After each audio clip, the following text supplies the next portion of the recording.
ఇప్పుడారా ప్రభువైన యేసుక్రీస్తు నామములో మీ అందరికీ నా హృదయపూర్వక వందనాలు తెలియజేస్తున్నాను. ఈ యొక్క సమయంలో దేవుని మాటలు ధ్యానం చేసుకుందాం. మరి దినములు చెడ్డవి కనుక మీరు సమయమును పోనీయక సద్వినియోగం చేసుకోమని, అజ్ఞానుల వలె కాకుండా జ్ఞానుల వలె నడుచుకోమని దేవుని వాక్యం మనకు బోధిస్తూ ఉన్నది కనుక దేవుని వాక్యాన్ని జాగ్రత్తగా మనం పరిశీలన చేద్దాం. పరిశుద్ధ గ్రంథము నుంచి అపోస్తుల కార్యములు 7వ అధ్యాయము 59వ వచనాన్ని చదువుకుందాం. ప్రభువును గూర్చి మొర్రపెట్టుచు యేసు ప్రభువా నా ఆత్మను చేర్చుకోమని స్టెఫను పలుకుచుండగా వారతన్ని రాళ్లతో కొట్టిరి. స్తుతిలో పాత్రుడా, స్తోత్రార్హుడా, గొప్ప దేవా, ఆశ్చర్యకరుడా, ఆలోచనకర్త, బలవంతుడైన ప్రభువాని స్తోత్రాలు. నీ వాక్యాన్ని ప్రకటించడానికి సమయం ఇచ్చారు, మీకు వందనాలు. నీ వాక్యాన్ని ధ్యానిస్తుండగా, ప్రకటిస్తుండగా పరిశుద్ధాత్మతో నింపబడిన వారమై ఆత్మానుసారముగా వాక్యం చెప్పడానికి సహాయం దయచే. మా మాటలను మరుగుపరచండి. మాతో అందరితో మాట్లాడమని యేసయ్య ఉన్నతమైన నామములో ప్రార్థిస్తున్నాము తండ్రి, ఆమేన్. పిల్లరా, ఈ అపోస్తుల కార్యాలలో చక్కని మాటలను మనము గమనిస్తూ ఉన్నాం. యేసు ప్రభు చనిపోయి తిరిగి లేచి పరలోకమునకు కొనుపోబడిన తరువాత సువార్త భారము, పరిచర్య భారము ఆయన సేవకులకు, శిష్యులకు ఆయన అప్పగించినట్లుగా చూస్తూ ఉన్నాం. కనుక ఇక్కడ మనం గమనించినట్లయితే మరి స్టెఫను చక్కని మాటను జ్ఞాపకం చేస్తూ ఉన్నాడు. ఏమని జ్ఞాపకం చేస్తున్నాడంటే, ప్రభువును గూర్చి మొర్రపెట్టుచు యేసు ప్రభువా నా ఆత్మను చేర్చుకోమని స్టెఫను పలుకుచుండగా వారు అతనిని రాళ్లతో కొట్టిరి. కనుక మనము ప్రార్థన చేస్తూ ఉంటాం, ఆపత్కాలంలో నీవు నాకు మొర్రపెట్టుము, నేను నీకు ఉత్తరం ఇచ్చేదని వాగ్దానం చేసిన దేవుడు ఇక్కడ స్టెఫను ఏమని మొర్రపెడుచు ఉన్నాడంటే, యేసు ప్రభువా నా ఆత్మను చేర్చుకోమని స్టెఫను పలుకుతున్నాడు. ఈ మాటలను జాగ్రత్తగా మనం గమనించుదాం. స్టెఫను ఏమని ప్రార్థిస్తున్నాడు, ఏమని మొరపెడుతున్నాడంటే, నా ఆత్మను నీ సన్నిధికి చేర్చుకోమంటున్నాడు.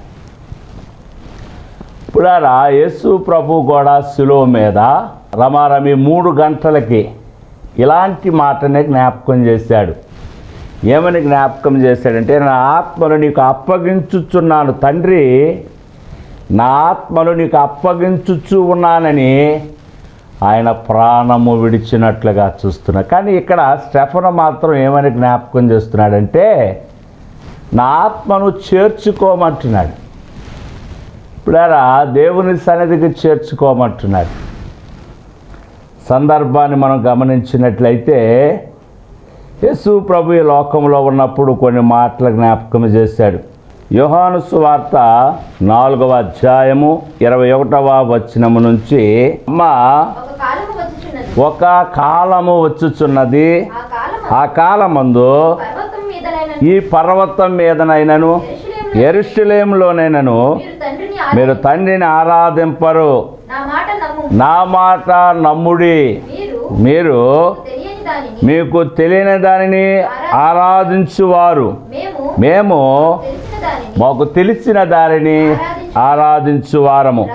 రక్షణ యూదుల్లో నుండి కలుగుతున్నది, అయితే యథార్థముగా ఆరాధించువారు ఆత్మతోనూ సత్యముతోనూ తండ్రిని ఆరాధించు కాలము. కనుక ప్రభు చెబుతున్న మాట సమరయ స్త్రీతో, ఆత్మతోనూ సత్యముతోనూ దేవుణ్ణి ఆరాధించే కాలం వస్తుంది. ఇది పరిశుద్ధాత్మ చేత నింపబడి ఆత్మానుసారముగా ఆరాధించు కాలము వస్తుంది, వచ్చిందని జ్ఞాపకం చేశాడు. అంటూ ప్రభు అన్నాడు 24వ వచనంలో, దేవుడు ఆత్మ కనుక ఆయనను ఆరాధించేవారు ఆత్మతోనూ సత్యముతోనూ ఆరాధించవలనని ఇక్కడ ప్రభు సమరస్తుతో చెప్పాడు. అదే మాటలు స్టెఫను కూడా మరి అక్కడున్న కొందరితో చెప్తున్నాడు ఈ మాటలు ఆయన. చూద్దాం 7వ అధ్యాయంలో 51వ వచనంలో చూసుకున్నట్లయితే, ఓ ముష్కరులారా, హృదయములను చెవులను దేవుని వాక్యమునకు లోబరచనొల్లని వారులారా, మీ పితరుల వలె మీరును ఎల్లప్పుడూ పరిశుద్ధ ఆత్మను ఎదిరించుచున్నారు. స్టెఫను సువార్త చేస్తున్నప్పుడు, స్టెఫను దేవుని వాక్యాన్ని ప్రకటిస్తున్నప్పుడు అక్కడ ఉన్న వారితో ఏమని సంబోధిస్తున్నాడంటే, ఓ ముష్కరులారా, హృదయములను చెవులను దేవుని వాక్యమునకు లోబరచనొల్లని వారు. పులారా, దేవుని వాక్యం వినుచుండగా లూదియా హృదయము తెరవబడింది. వీరు దేవుని వాక్యము వినని వారు, దేవునికి లోబడని వారు, దేవుని వాక్యానికి లోబడని వారు, దేవుని వాక్యాన్ని వినని వారు.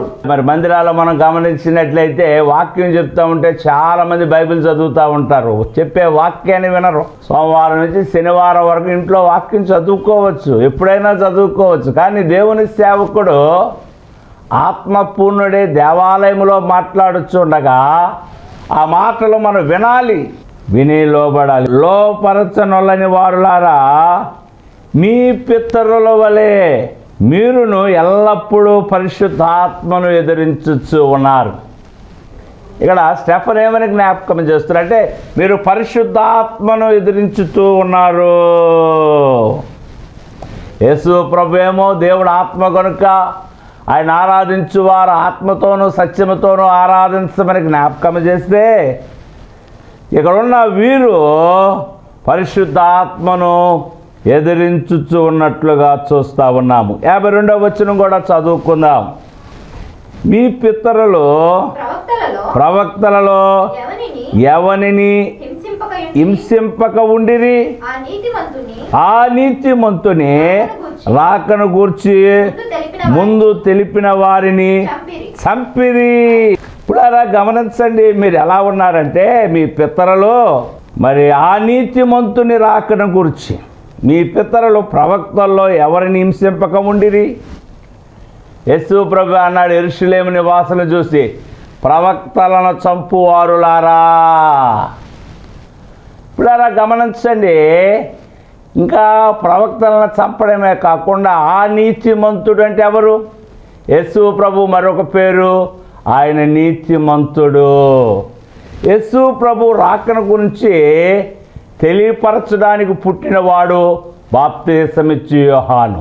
ఈ బాప్తిసమిచ్చు యోహాను యేసు ప్రభువుని గురించి ప్రకటిస్తూ ఉన్నాడు, ఆయన రాకన గురించి ప్రకటిస్తూ ఉన్నాడు. ఇదిగో నా వెనక వచ్చువాడు నాకన్నా యోగ్యుడు, శ్రేష్టమైన వాడు, ఆయన చెప్పుల వారు విప్పడానికి కూడా నేను అర్హుడిని కాదని బాప్తిసమిచ్చు యోహాను ప్రకటిస్తూ ఉన్నాడు. ఇదిగో ఆయన రాకన గురించి నేను ప్రకటించడానికి వచ్చాను, ఆయనకు మార్గము సరళం చేయడానికి వచ్చానని ప్రకటించిన బాప్తిస్తు యోహానును వారు చంపినట్లుగా చూస్తూ ఉన్నాము. వారు చంపిరి. యేసు ప్రభు లోకానికి వచ్చిన తరువాత పిల్లరా, దేవుని కొరకు చనిపోయిన వారి అనగా యేసు ప్రభువును కూర్చి చనిపోయిన వారు ప్రకటించి చనిపోయిన వారిలో మొదటివాడు బాప్తిసమిచ్చు యోహాను. ఆ రోజు నుంచి ఈరోజు వరకు అనేకుల్ని వారు చంపుతూనే ఉన్నారు. కనుక ఆ నీతిమంతుని రాకడ గురించి ముందు తెలుపు వారిని చంపిరి. అయినను మీరిప్పుడు అప్పగించి హత్య చేసిన వారైతిరి. అంత మాత్రమే కాకుండా 53వ వచనంలో అన్నాడు, దేవదూతల ద్వారా నియమింపబడిన ధర్మశాస్త్రమును మీరు పొందితిరి గాని దానిని గైకొనలేదని చెప్పెను. మీరు నన్ను అప్పగించారు, మీరు నన్ను ఇప్పుడు అప్పగించి హత్య చేసిన వారైతిరని జ్ఞాపకం చేస్తున్నాడు అంటూ వారి మీద ఒక నేరారోపణ చేస్తున్నాడు ఆయన. దేవదూతల ద్వారా నియమింపబడిన ధర్మశాస్త్రమును మీరు పొందితిరి కానీ దాన్ని గైకొనక లేదని చెప్పాను. ఈ మాటలన్నీ విన్న ప్రజలు వారి మీద చాలా కోపపడినట్లుగా చూస్తున్నారు. 54వ వచనములో వారు ఈ మాటలు విని, ఏ మాటలు? ముష్కరులారా, దేవునికి లోబడిన వారులారా, ప్రవక్తను చంపువారులారా, దేవదూతలు ద్వారా నింపబడిన ధర్మశాస్త్రమును మీరు పొందితిరి కానీ గైకొని వారులారా అని చెప్పిన మాటలు విని కోపముతో మండిపడి అతను చూచి పండ్లు కొరికిరి. అయితే అతడు పరిశుద్ధాత్మతో నిండిన వాడే ఆకాశం వైపు తేరు చూచి దేవుడి మహిమను, యేసు దేవుని కుడి పార్శ్వమందు నిలిచి ఉండుట చూచాను. ఈ మాటలు మాట్లాడుచుండగా ఆయన పరిశుద్ధాత్మతో నిండిన వాడే ఆకాశం వైపు ఒకసారి తేరు చూడగా తండ్రి కుడి పార్శ్వమున యేసు ప్రభు నిలబడి ఉన్నట్లుగా చూస్తూ ఉన్నాం. పిల్లరా గమనించుదాం, స్టెఫన్ని చంపడానికి వారు తీసుకొచ్చారు. స్టెఫను చావడానికి సిద్ధపడ్డాడు. అయితే మాట్లాడుచుండగా ఆయన ఒకసారి పైకి చూడగానే ఆకాశము తెరవబడింది. తండ్రి కుడి పార్శ్వమున యేసు ప్రభు నిలబడినట్లుగా చూస్తూ ఉన్నాం. కానీ దేవుని వాక్యం ఏమని సెలవిస్తుందంటే, ఇప్పుడు యేసు ప్రభు ఏం చేస్తున్నాడు? తండ్రి కుడి పార్శ్వమున కూర్చొని మనందరి కొరకు ఆయన విజ్ఞాపన చేస్తూ ఉన్నాడు, ప్రార్థన చేస్తూ ఉన్నాడు, విజ్ఞాపన చేస్తూ ఉన్నాడని వాక్యము సెలవిస్తున్నది. తండ్రి కుడి పార్శ్వమున కూర్చున్న యేసు ప్రభు స్టెఫను విషయంలో ఆయన నిలబడినట్లుగా చూస్తూ ఉన్నాము. ఎవరినైనా ఆహ్వానించేటప్పుడు, ఎవరినైనా మరి హక్కును చేర్చుకునే విషయంలో మనము నిలబడతాము. పులారా, ఇక్కడ యేసు ప్రభు నిలబడి ఉండుట స్టెఫను చూసినట్లుగా చూస్తున్నాము. 56వ వచనము, ఆకాశము తెరవబడి ఉండుటయు మనుష్య కుమారుడు దేవుని కుడి పార్శ్వమందు నిలిచి నుండుట చూచి ఉన్నానని చెప్పాను. అప్పుడు వారు పెద్ద కేక వేసి చెవులు మూసుకుని ఏకముగా అతని మీద పడి పట్టణపు వెలుపలకి అతన్ని వెళ్ళగొట్టి రాళ్ళు రువ్వి చంపిరి. సాక్షులు సౌలు అను ఒక యవని పాదముల మీద తమ వస్త్రములు పెట్టిరి. కనుక యేసు ప్రభు నాకు కనబడుతున్నాడు, నేను యేసు ప్రభువును చూస్తున్నాను. ఈ మాటలు వాళ్ళకి ఎలాగున్నాయంటే వారు తట్టుకోలేనివిగా ఉన్నాయి. యేసు ప్రభు ఎవరికి కనబడట్లేదు, అక్కడ ఉన్నవారు ఎవరు చూసే స్థితిలో లేరు. కానీ స్టెఫను మాత్రము పరిశుద్ధాత్మతో నిండిన వాడే ఆకాశము తెరవబడ్డం చూశాడు. తండ్రి కుడి పార్శ్వమున కూర్చున్న ఆ యేసు ప్రభువును చూసి ఆయనేమని ప్రార్థన చేస్తున్నాడో తెలుసా? తండ్రి, యేసు ప్రభువా, నన్ను రక్షించమని ప్రార్థన చేయలేదు, నన్ను విడిపించమని ప్రార్థన చేయలేదు, నన్ను కాపాడమని ప్రార్థన చేయలేదు. కానీ స్టెఫను చేసిన ప్రార్థన ఏమిటో తెలుసా? యేసు ప్రభువా, నన్ను చేర్చుకో నాయనా, యేసు ప్రభువా, నా ఆత్మను చేర్చుకో, నన్ను నా సన్నిధికి పిలుచుకో, నన్ను నీ సన్నిధికి రాని. బహుశా స్టెఫను నన్ను రక్షించమని ప్రార్థన చేస్తే దేవుడు రక్షించేవాడేమో, కాపాడమని ప్రార్థన చేస్తే కాపాడమనేవాడు. కానీ స్టెఫను ఏమని ప్రార్థన చేస్తున్నాడంటే 59 ప్రభువును చూచి ఏమని మొరపెడుతున్నాడంటే, నా ఆత్మను చేర్చుకోమని స్టెఫను పలుకుచుండగా వారు అతన్ని రాళ్లతో. ఇప్పుడు ఎవరైనా రాళ్లతో కొడితే పారిపోతారు, కర్రలతో కొడితే పారిపోతారు, తమ ప్రాణాన్ని రక్షించుకోవడానికి ప్రయత్నిస్తారు. కానీ దేవుని ఆత్మతో నింపబడిన స్టెఫను మాత్రం ఆయన ఏమాత్రం పారిపోవడానికి ఇష్టపడలేదు, తప్పించుకోవడానికి ఇష్టపడలేదు. దేవుని వాక్యం కోసము, దేవుని కోసము సావడానికి సిద్ధపడ్డాడు. వాళ్ళు బలమైన రాళ్లతో ఆయన కొట్టాలని చూస్తూ ఉన్నారు, హింసించాలని చూస్తున్నారు, పళ్ళు కొరుకుతున్నారు. వారి మాటలకు ఆయన భయపడలేదు.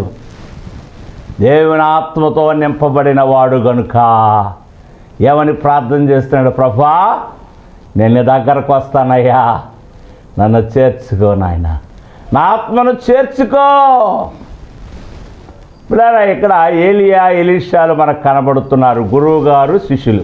ఏలియాను దేవుడు మరి దేవుని సన్నిధికి తీసుకెళ్ళడానికి ఇష్టపడుతున్నప్పుడు ఆ గురు శిష్యులిద్దరు మాట్లాడుకుంటున్నారు. గురువు గారు అంటున్నాడు, దేవుడు నన్ను బెతేలుకి వెళ్ళమన్నాడు, ఎరుకోకి వెళ్ళమన్నాడు, గిల్గాల్ వెళ్ళమన్నాడు, యర్దానికి వెళ్ళమన్నాడు. అంటే శిష్యుడు అంటున్నాడు, ప్రభువా, గురువు గారు, యెహోవా జీవముతోడు మీరు ఎక్కడికి వెళ్తే నేను ఎక్కడికి వస్తాను, మీరు ఎక్కడికి వెళ్తే నేను అక్కడికి వస్తానని ఆయనతో పాటు ప్రయాణము చేస్తున్నట్లుగా చూస్తా ఉన్నా. చాలామంది ఎలీషాకి చెప్పారు, మీ గురువుగారు దేవుని దగ్గరికి వెళ్ళిపోతున్నాడు అన్న విషయం నీకు తెలుసా? లేదంటే నాకు తెలుసు అన్నాడు. గురువు గారిని వెంబడిస్తున్నాడు. అయితే యోర్దాను దగ్గరకు వచ్చిన తర్వాత ఏలియా తన దుప్పటితో యోర్దాన్ని పాయలు చేసి అవతలకు వెళ్ళినట్లుగా చూస్తూ ఉన్నాం. ఆ సందర్భంలో ఎలీషా నాతో వస్తామంటే, లేదు గురువుగారు, మీరు వెళ్ళండి, మీరు ఆ దుప్పటి మాత్రం నాకు ఇవ్వండి అని అక్కడ ఆగిపోయినట్లుగా చూస్తున్నాం. ఏలియాతో అంతవరకు ఆయన ప్రయాణించాడు, కానీ దేవుని సన్నిధికి వెళ్ళడానికి ఆయన ఇష్టపడలేదు.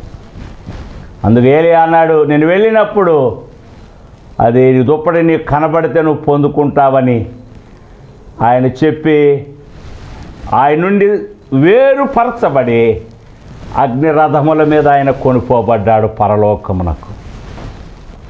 ఇక్కడ స్టెఫను చూసుకున్నట్లయితే ప్రభువును చూచిన ఆయన ఎంతో సంతోషించాడు, పరవశించాడు. తన జీవితంలో ఎన్నడూ జరగని ఒక అద్భుతం జరిగింది. ఇది చాలు అనుకున్నాడు. అయ్యా, నేను నీతోనే ఉంటానయ్యా, నీతోనే సహవాసం చేస్తానయ్యా, నా ఆత్మను నీ సన్నిధికి చేర్చుకోమని ప్రార్థన చేసి, నా ఆత్మను నీ సన్నిధికి చేర్చుకో. ఇప్పుడు ఎంత చక్కని ప్రార్థన. ఇప్పుడు ఒక్కోసారి కష్టం వచ్చినప్పుడు, బాధ వచ్చినప్పుడు, శ్రమ వచ్చినప్పుడు, చచ్చిపోతే బాగుండు, డబ్బులు లేనప్పుడు, భోజనాలు లేనప్పుడు, ఏదైనా ఇబ్బంది కలిగినప్పుడు, ఎవరైనా ఏదైనా దూషించినప్పుడు, నేను చచ్చిపోతే బాగుండు అని ఒక్కోసారి అనుకుంటా. ఇక్కడ మనం గమనించినట్లయితే స్టెఫను మాత్రం ఏమని మొరపెడుతున్నానంటే, ప్రభువా, నా ఆత్మను చేర్చుకోమని ప్రార్థన చేస్తూ ఉన్నాడు. వెంటనే వాళ్ళు రాళ్లతో కొట్టి అతన్ని చంపబోతున్నారు. బలముగా కొట్టారు ఆయన. పిల్లరా, ఇవి చివరి దినాలు, ఆఖరి దినాలు, దేవుని కొరకు ప్రయాసపడే దినాలు. నీతి కొరకు ఆకలి దప్పులు గలవారు ధన్యులు, నా నిమిత్తము హింసించబడిన వారు ధన్యులు అనే మాటలు మనం ఎన్నో వింటూ ఉన్నాము. పిల్లరా, మత్తయి రాసిన సువార్త 5వ అధ్యాయంలో యేసు ప్రభు చెప్పిన కొన్ని బోధలు, ధన్యతలు మనం చూస్తూ ఉన్నాము. ఇవి చాలా ఆశీర్వాదకరమైన మాటలు. 5వ అధ్యాయము ప్రారంభ వచనాలు చదవండి అమ్మా. ఆయన ఆ జన సమూహమును చూచి కొండ ఎక్కి కూర్చుండగా ఆయన శిష్యులు ఆయన యొద్దకు వచ్చిరి. అప్పుడు ఆయన నోరు తెరచి ఎలాగూ బోధింపసాగాను, ఆత్మ విషయమై దీనులైన వారు ధన్యులు, పరలోక రాజ్యము వారిది. దుఃఖపడు వారు ధన్యులు, వారు ఓదార్చబడుదురు. సాత్వికులు ధన్యులు, వారు భూలోకమును స్వతంత్రించుకుందురు. నీతి కొరకు ఆకలి దప్పులు గలవారు ధన్యులు, వారు తృప్తిపరచబడుదురు. కనికరము గలవారు ధన్యులు, వారు కనికరము పొందుదురు. హృదయశుద్ధి గలవారు ధన్యులు, వారు దేవుని చూచుదురు. ఇక్కడ స్టెఫను హృదయశుద్ధి గలవాడిగా ఉన్నాడు. హృదయశుద్ధి గలవాడు కనుక ఆయన పరలోకము తెరవబడ్డం చూశాడు, ఆకాశము తెరవబడ్డం చూశాడు.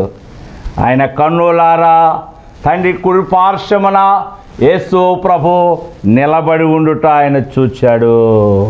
కనుక హృదయశుద్ధి గలవారు ధన్యులు, వారు దేవుని చూచెదరు.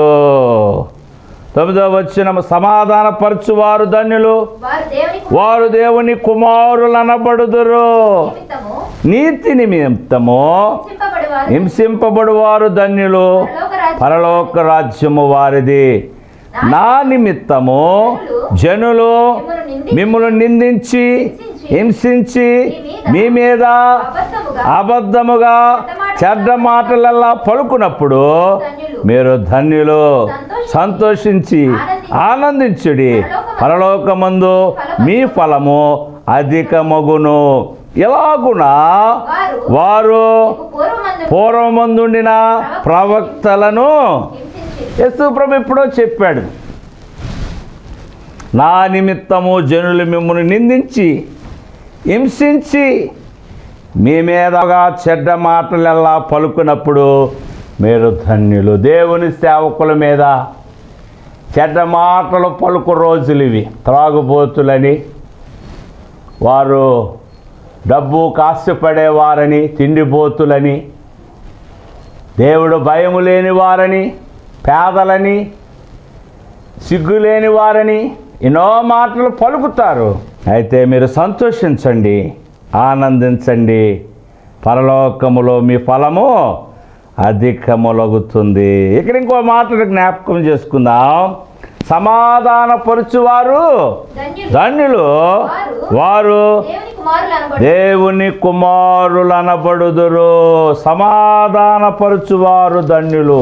స్టెఫన్ని రాళ్లతో కొడతా ఉంటే స్టెఫన్ ఏమనాలి? దేవా, నన్ను ఇంత హింసిస్తున్నారు, దూషిస్తున్నారు, హేళన చేస్తూ ఉన్నారు, ఎగతాళి చేస్తున్నారు, పళ్ళు కొరుకుతున్నారు, నన్ను చంపుతున్నారు నాయన, వారిని నాశనము చేయి, వారి మీదకు భూకంపం వచ్చును గాక. అది గడిచిన 4-5 రోజుల క్రితం మనం చూసుకున్నట్లయితే భయంకరమైన భూకంపము మయన్మార్లోను థాయిలాండ్లోనూ జరుగుతున్నట్లుగా మనం చూస్తూ ఉన్నాం. భవనాలు కూలిపోయాయి, ప్రజలు అల్లాడిపోయారు. స్టెఫను అలాంటిదేం కోరుకోలేదు. అయ్యా, నన్ను రాళ్ళతో కొడుతున్నారు, దూషిస్తున్నారు, ఎగతాళి చేస్తున్నారు, వీళ్ళ మీదకు భూకంపం వచ్చునుగా కనలేదు, వీరు నాశనం అయిపోవాలనలేదు, అగ్ని వారి మీదకి రావాలని కోరుకోలేదు. కానీ అవన్నీ ఏమని చెబుతూ ఉన్నాడంటే 60వ వచనం చూడండమ్మా. 60వ వచనం, అతడు మోకాళ్ళుని సత్యంగా పారిపోలేదు, తప్పించుకోలేదు. పిల్లారా, ఆయన కొడుతుండగా, రాళ్లతో కొడుతుండగా, 1 కాదు 2 కాదు, వాళ్ళు కసితో యేసు ప్రభువు గురించి మాట ఏమిటంటే, పంచిన రొట్టెలే రాళ్ళయ్యేవి. యేసు ప్రభు రొట్టెలు పంచినప్పుడు వారు తిన్నారు, ఆ రొట్టెలే రాళ్ళైనట్లుగా చూస్తూ ఉన్నాము. కనుక ఆయన రాళ్లతో కొడుతున్నప్పుడు ఆయన మోకాళ్ళుని, ప్రభువా వారి మీద ఈ పాపము మోపకమని గొప్ప శబ్దముతో పలికెను. వారి మీద ఈ పాపము, ఈ నేరము, ఈ దోషము వారి మీద ఉండకూడదని పలికెను. ఈ మాటలు పలికి నిద్రించెను. సౌలు అతని చావునకు సమ్మతించాడు. ఇప్పుడారా మనం గమనించినట్లయితే అది స్టెఫను జీవితంలో గొప్ప ఆశ్చర్య కార్యాలు మనం చూస్తూ ఉన్నాం.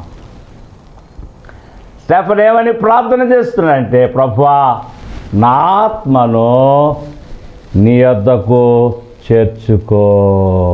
పౌలు కూడా అన్నాడు, మంచి పోరాటము పోరాడి తిని నా పరుగు తుదముట్టించి తిని నా కొరకు నీతి కిరీటం ఉంచబడింది. ఎవరైతే దేవుని కొరకు ప్రయాసపడతారో, పోరాడుతారో, హింసించబడతారో, దూషించబడతారో వారిని ఎవరిని దూషించనక్కరలేదు, ఎవరితో వాదించనక్కరలేదు. మన పని ముగించుకొని మన ఆత్మను ప్రభు సన్నిధికి చేరునట్లుగా మనం ప్రార్థన చేయాలి. పిల్లారా, మన నివాసం ఎక్కడ కాదు, మన నివాసం ప్రభుతో కూడా. కనుక ఇక్కడ స్టెఫను తన ఆత్మను చేర్చుకోమని దేవునికి మొర్రపెడుతూ ఉన్నాడు. ఎవరైతే ఆయన చంపుతున్నారో వారిని క్షమించమని ప్రార్థన చేస్తూ ఉన్నాడు. ఈ రోజుల్లో ఇలాంటి మనస్సు సేవకులమైన మనకు దేవుడు అనుగ్రహించునుగాక. అలాంటి ధైర్యము, అలాంటి ధన్యత ఎవరైతే పొందుకుంటారో వారి మాటలు పలుకుదురుగాక. పిల్లరా, గమనించండి, దేవుడు ఆత్మ కొరకని ఆరాధించేవారు ఆత్మతోనూ సత్యముతోనూ ఆరాధించాలి. పిల్లరా, గమనించండి, మన ఆత్మను, మన శరీరమును చంపువారికి మనము భయపడనక్కరలేదు, కానీ ఆత్మను శరీరమును చంపు దేవునికి భయపడాలి. దేవుని నిమిత్తము బాప్తిసమిచ్చి యోహాను మొదటిగా చంపబడ్డాడు. ఆ రోజు నుంచి ఈ రోజు వరకు మరి దేవుని కోసం అనేకులు చనిపోబడుతున్నారు, లేక చంపబడుతున్నారు. స్టెఫను మరి ఆ విధంగా చంపబడి తన ఆత్మ దేవుని సన్నిధికి చేరునట్లుగా మొరపెట్టాడు. అటువంటి కృప దేవుడు మనకు అనుగ్రహించునుగాక. ప్రార్థన చేసుకుందాం. స్తుతులకు పాత్రుడా, స్తోత్రార్హుడా, గొప్ప దేవా, ఆశ్చర్యకరుడు, ఆలోచనకర్త, బలవంతుడైన ప్రభువాని స్తోత్రాలు. అమ్మా, ఒక కాలం వస్తుంది, ఓ తండ్రిని మీరు ఆరాధించు కాలం వస్తూ ఉన్నది. దేవుడు ఆత్మ కొరకైనా ఆరాధించువారు సత్యముతో ఆత్మతో ఆరాధించాలి. ఓ ముష్కరులారా, దేవునికి లోబడిన వారులారా, ఎందుకు మీరు పరిశుద్ధాత్మను ఆటంకపరుస్తున్నారు? పరిశుద్ధాత్మకు ఎందుకు మీరు లోబడటలేదని స్టెఫను చెప్పినందుకు ఆయన రాళ్లతో కొట్టి చంపారు. ప్రభా, అంచె దినముల్లో మనుష్యులందరి మీద నీ ఆత్మను కుమ్మరిస్తానన్నావు, అద్భుతాలు ఆశ్చర్య కార్యాలు చేస్తానన్నావు. అటువంటి రోజుల్లో మేము ఉన్నాము ప్రభా. నీ ఆత్మ పూర్ణంగా మమ్మల్ని ఉంచండి. స్టెఫను వలె దేవుని సేవలో ముందుకు సాగడానికి సహాయం తెచ్చేయమని, ఇంతమన్న వాక్యము నీరు కట్టి ఫలింపచేయమని, ఆశీర్వదించమని యేసయ్య శ్రేష్ఠ నామములో ప్రార్థిస్తున్నాము తండ్రి. పిల్లారా, మరి వాక్యాన్ని వింటున్న మీ అందరికీ నా హృదయపూర్వక వందనాలు తెలియజేస్తూ ఉన్నాను. మరి దేవుడు మిమ్మల్ని మీ కుటుంబాలను దీవించును కాక. మీకోసం మేము ప్రార్థన చేస్తున్నాం, మా కోసం కూడా మీరు ప్రార్థన చేయండి. మా ఫోన్ నెంబరు ట్రోల్ అవుతూ ఉంటుంది, మరి ఫోన్ చేయండి, ప్రార్థన చేయండి. దేవుడు మిమ్మల్ని దీవించును గాక, ఆశీర్వదించును గాక. ఆమేన్.